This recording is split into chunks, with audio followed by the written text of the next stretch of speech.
Bismillahirrahmanirrahim. Innal hamdalillah nahmaduhu wa nasta'inuhu wa nastaghfiruh wa na'udzu billahi min shururi anfusina wa min sayyiati a'malina. Man yahdihillahu fala mudilla lahu wa man yudlil fala hadiya lahu.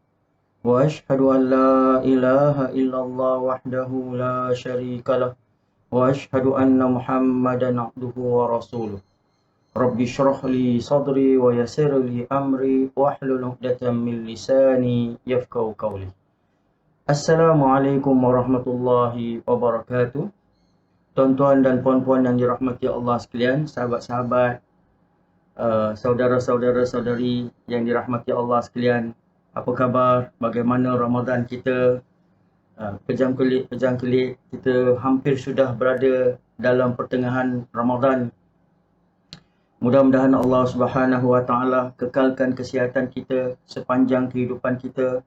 Mudah-mudahan Allah Subhanahu Wa Taala kurniakan kita taufik, petunjuk sepanjang hidup kita dan tingkatkan amalan kita dalam bulan Ramadan. Mudah-mudahan Allah Subhanahu Wa Taala kurniakan kita malam yang sangat istimewa, malam Lailatul Qadar, yang mana malam tersebut lebih baik daripada 1000 bulan. Dan mudah-mudahan Allah Subhanahu Wa Taala terima segala doa-doa yang kita lakukan, diampunkan dosa-dosa kita dan dikumpulkan kita di kalangan mereka-mereka yang dirahmati dan diridai. Amin ya rabbal alamin. Jadi pada pertemuan ini kita akan teruskan perbincangan kita dalam kitab Fiqhus Sirah yang telah dikumpulkan dikarang oleh Syekh Ramadan Al-Buti rahimahullah.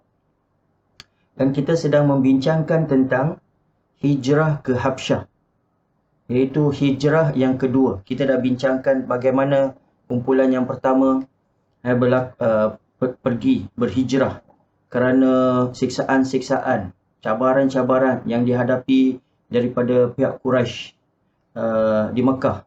Maka Nabi SAW membenarkan sahabat-sahabat untuk tinggalkan Mekah untuk berhijrah ke Habsyah.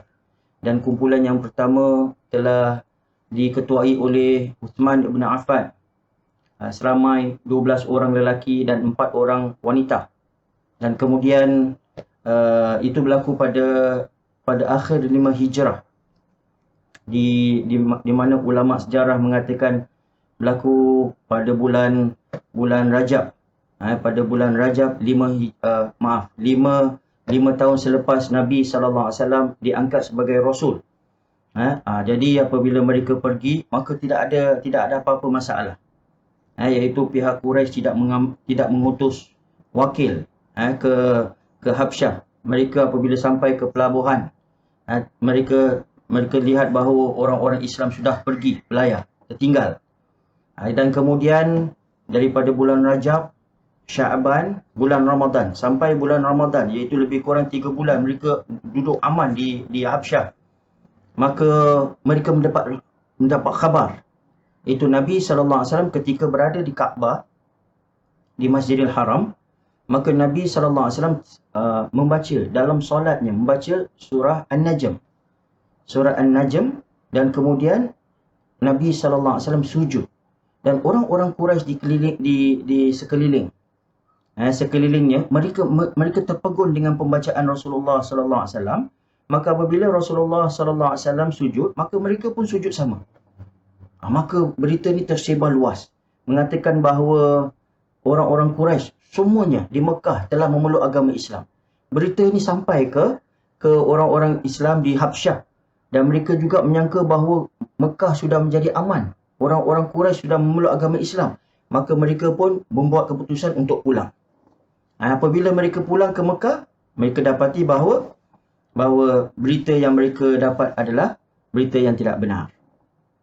Maka setahun selepas itu, iaitu 6 tahun selepas Nabi SAW diangkat sebagai Rasul, maka satu kumpulan lain yang telah diutus untuk berhijrah ke Habsyah. Dan kali ini kumpulan ini telah diketuai oleh Ja'far ibn Abi Talib. Ja'far ibn Abi Talib, dan kumpulan ini lebih ramai, lebih kurang 80 80 orang. Lebih daripada 80 orang yang telah pergi. Dan kumpulan ini telah dipecahkan. Beberapa kumpulan. Supaya mereka dapat pergi dengan selamat. Dan apabila mereka pergi ke Habsyah, kali ini mereka telah disusuli, diikuti oleh wakil daripada Quraisy Mekah. Mereka telah mengutus Amr bin As. Mereka telah mengutus Amr bin As dan seorang lagi temannya untuk berjumpa dengan pemimpin ataupun raja di Habsyah, iaitu An-Najashi. Najashi untuk menghasut dia.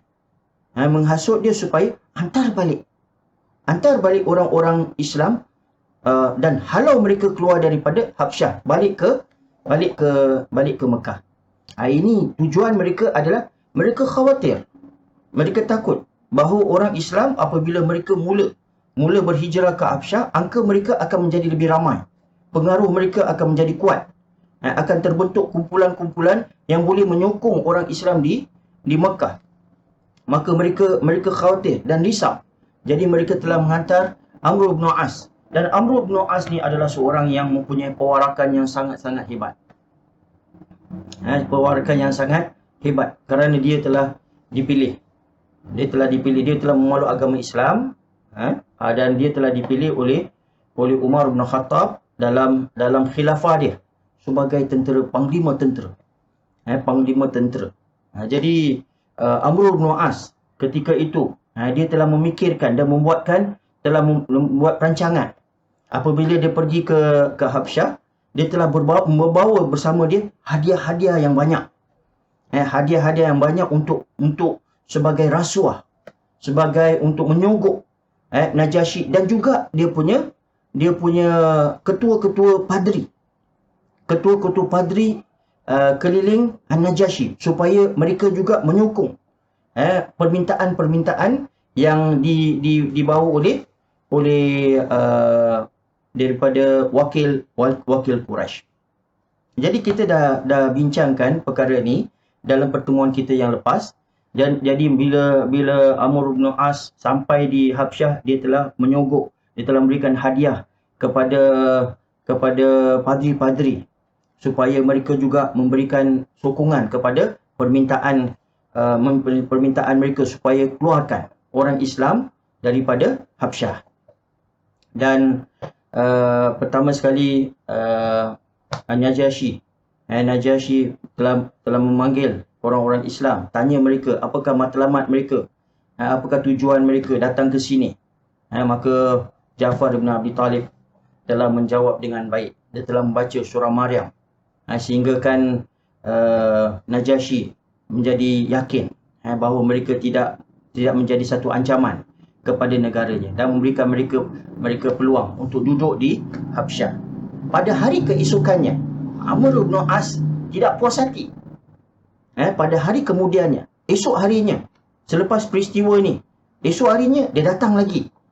Tak puas hati dan ingin menyocok lagi, menghasut lagi Najashi dengan perkara lain juga. Ini kita punya perbincangan sekarang. Okay?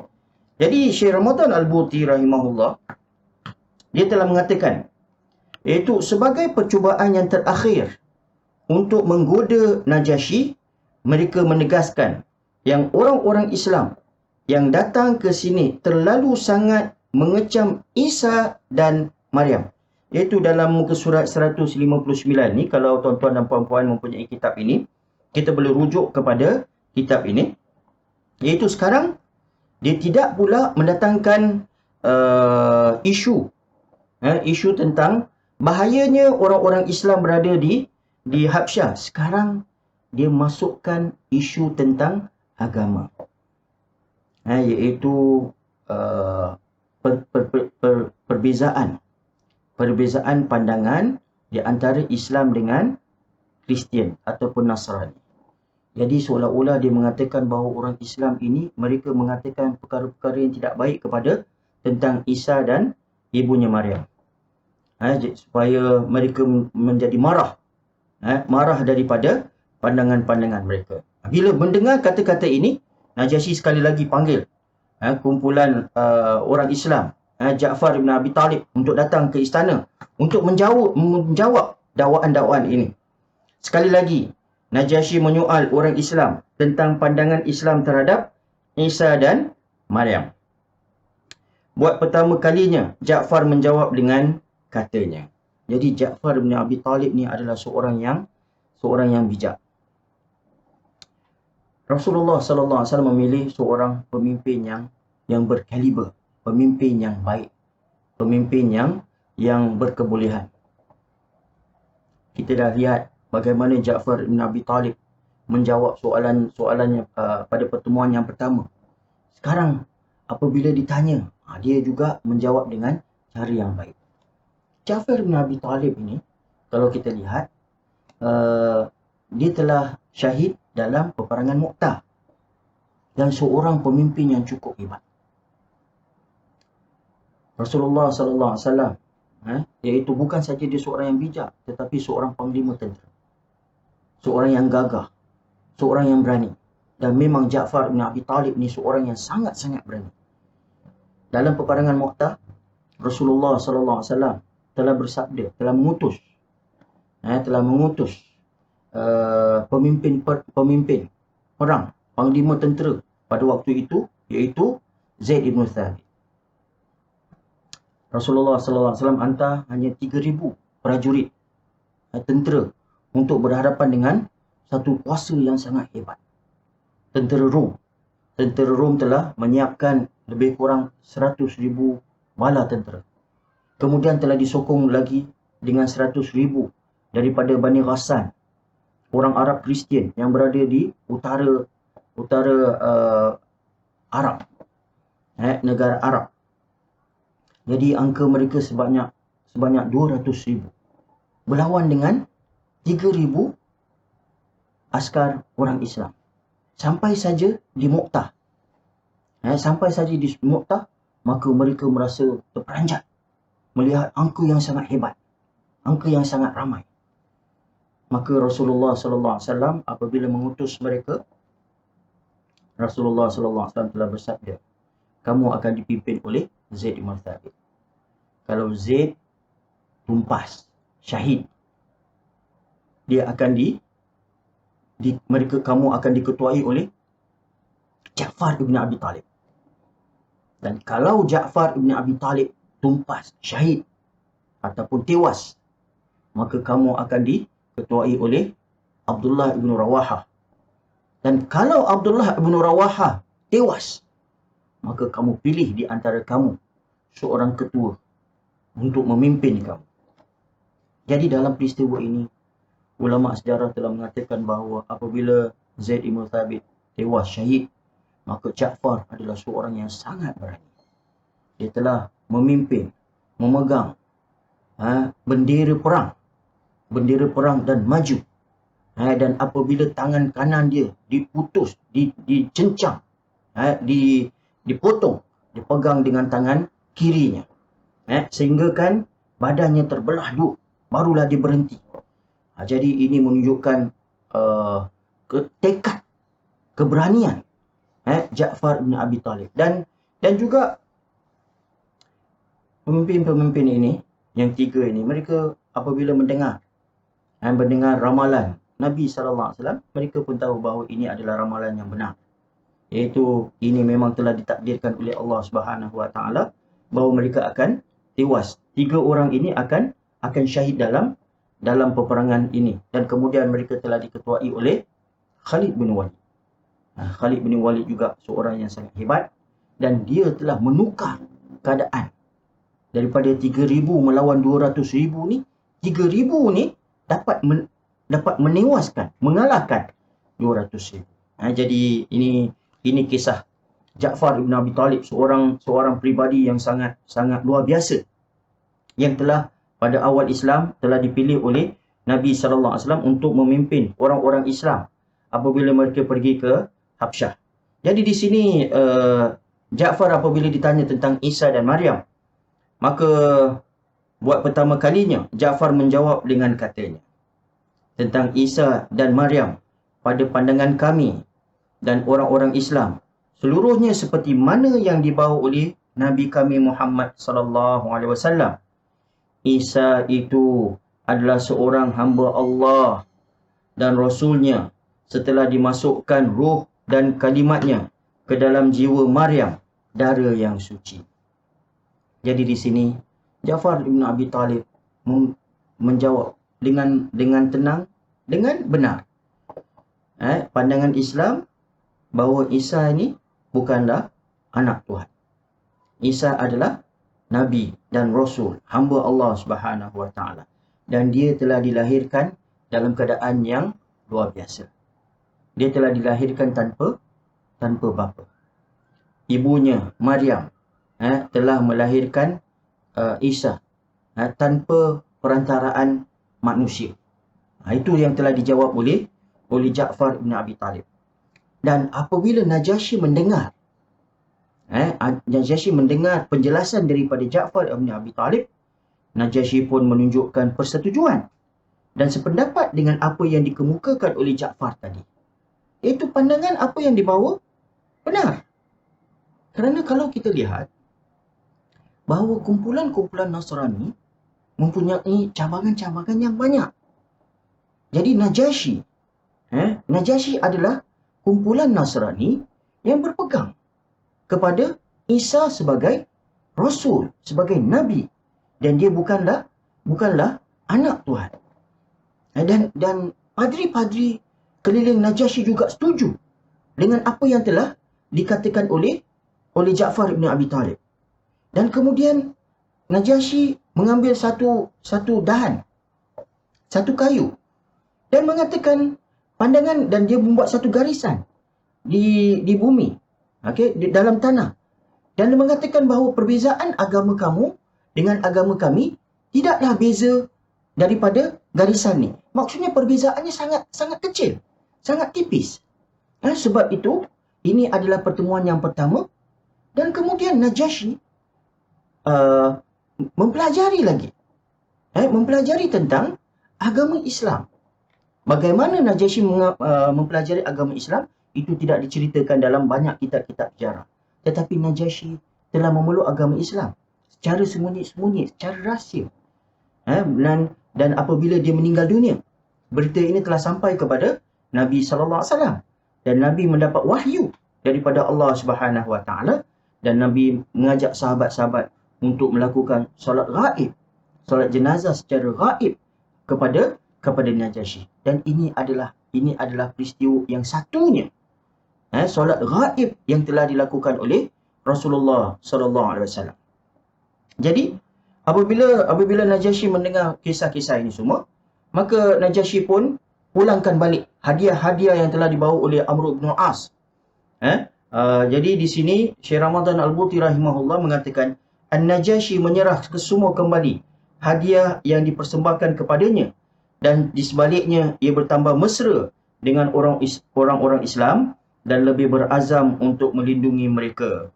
Utusan Quraisy itu pun pulang diburu kegagalan. Jadi ini adalah peristiwa penghijrahan yang kedua ke Habsyah. Maka seterusnya Syekh Ramadan Al-Buti pun menceritakan pula tentang faedah ataupun pelajaran-pelajaran yang kita boleh raih daripada peristiwa ini. Pertama sekali dia mengatakan bahawa pelajaran yang pertama adalah kepentingan untuk menjaga iman. Iman ini adalah satu perkara yang sangat-sangat penting. Tanpa iman, kehidupan kita di dunia tidak mempunyai makna. Jadi kita mesti menjaga iman kita. Kalaulah datang cabaran-cabaran, ujian, maka umat Islam dibenarkan untuk tinggalkan negara tersebut, untuk menjaga iman mereka. Ini yang dikatakan sebagai hijrah. Hijrah yang pertama ke Habsyah sebab yang sama. Hijrah yang kedua ke Habsyah sebab yang sama. InsyaAllah kita akan bincangkan hijrah yang seterusnya. Hijrah yang terakhir daripada Mekah ke Madinah pula. Dan tujuan mereka juga adalah untuk menjaga iman. Matlamat mereka hanyalah semata-mata kerana Allah dan Rasulnya. Jadi dan kemudian hijrah semata-mata untuk menjaga keimanan ini juga Allah Subhanahu Wa Taala pernah menceritakan pada awal lagi. Pada awal sejarah yang mana berlaku kepada sekumpulan beliau.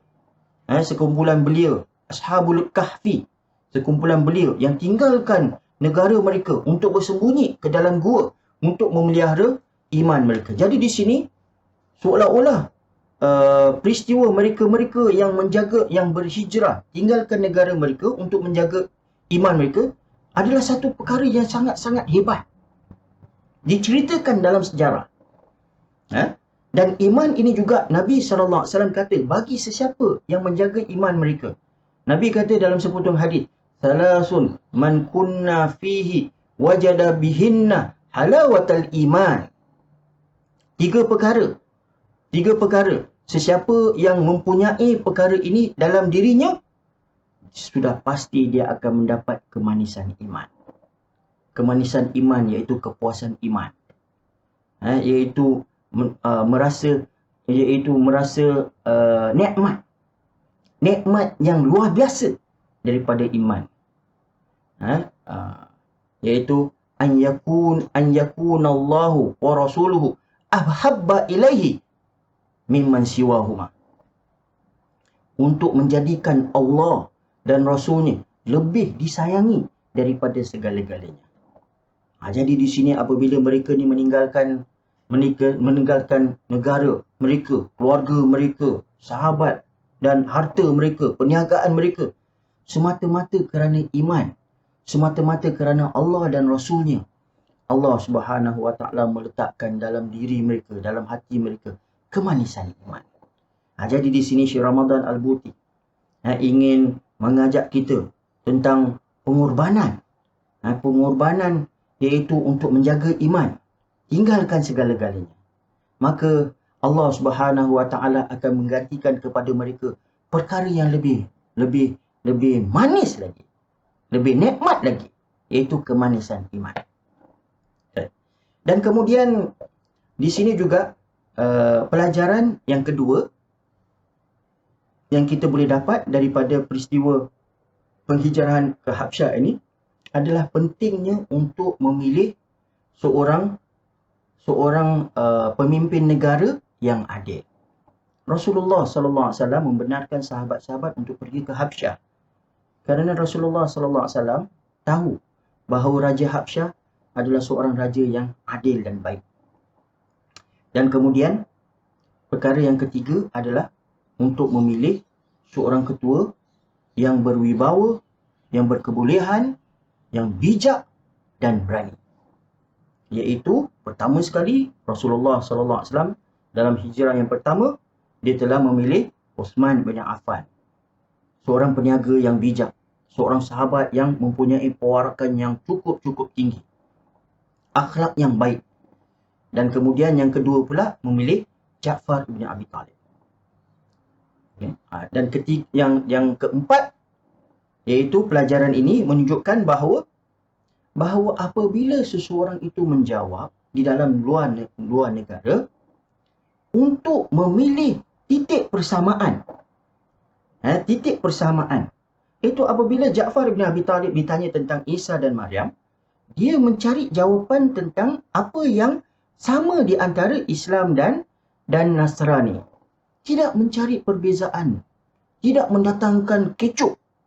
Perkara-perkara yang berbeza di antara mereka supaya memastikan keselamatan mereka di dalam negara Habsyah dan juga untuk memastikan keselamatan orang-orang Islam. Jadi ini adalah di antara perkara-perkara yang ingin saya bincangkan dalam perbincangan pada masa ini. Cuma satu perkara yang ingin saya timbulkan iaitu dalam kitab ini kita harus mengambil beberapa perhatian.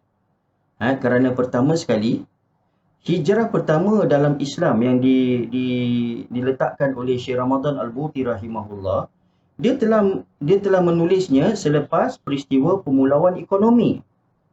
Iaitu apabila orang-orang Islam telah diboikot di kawasan perkampungan Abu Talib. Dan peristiwa penghijrahan ke Habsyah sebenarnya berlaku lebih awal lagi sebelum ini.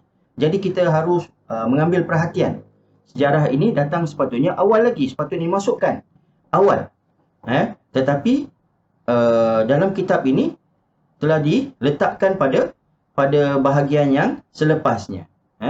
Itu pertama. Dan kedua, Syekh Ramadan Al-Buti dia juga mengumpulkan hijrah pertama, hijrah kedua dalam satu bakul. Jadi dalam hijrah pertama dalam Islam ini, dia memasukkan peristiwa hijrah pertama, hijrah kedua, dan kemudian dia menceritakan bagaimana mereka selepas peristiwa bertemu dengan Najasyi, mereka telah mendapat berita bahawa orang Islam telah memeluk agama Islam, mereka pun pulang. Ini tidak berlaku. Ini tidak berlaku kerana pada hijrah yang kedua bersama dengan Ja'far bin Abi Talib, mereka telah duduk di Habsyah untuk beberapa tahun. Mereka telah duduk dengan aman. Mereka telah bina kehidupan mereka di Habsyah, sehingga kan ada di antara mereka yang pulang setelah Nabi SAW berhijrah ke Madinah. Jadi peristiwa ini adalah iaitu mereka yang berhijrah ke Habsyah, mereka duduk dalam jangka masa yang lama. Mereka tidak pulang lagi. Mereka tidak pulang ke Mekah. Jadi ini adalah beberapa perhatian yang kita perlu ambil dalam kitab ini. Jadi mudah-mudahan Allah Subhanahu Wa Taala memberikan kita kefahaman yang lebih banyak tentang sirah Rasulullah Sallallahu Alaihi Wasallam, supaya kita dapat mengambil iktibar, mengambil pelajaran daripada kisah-kisah ini, supaya kita lebih mengenali pribadi agung Rasulullah Sallallahu Alaihi Wasallam, bagaimana cabaran-cabaran yang dihadapi oleh baginda dan juga umat Islam yang bersama-sama dengan baginda Sallallahu Alaihi Wasallam. Jadi sehingga kita bertemu sekali lagi, dan saya doakan mudah-mudahan tuan-tuan dan puan-puan Allah diberikan kesihatan yang baik, dan juga mudah-mudahan Allah Subhanahu Wa Taala ampunkan segala dosa-dosa kita. Allahumma innaka afuwun tuhibbul afwa fa'fu anna. Dan mudah-mudahan Allah Subhanahu Wa Taala panjangkan umur kita, dapat kita bertemu bulan Ramadan yang akan datang dalam keadaan sihat. Dan mudah-mudahan Allah pelihara kita dan keluarga kita daripada wabak yang berlaku pada masa ini. Dan juga mudah-mudahan Allah Subhanahu Wa Taala kumpulkan kita bersama dengan mereka yang kita kasihi di kalangan mereka-mereka yang dirahmati dan diridai. Amin ya rabbal alamin. Wabillahi taufiq wal hidayah. Wassalamualaikum warahmatullahi wabarakatuh.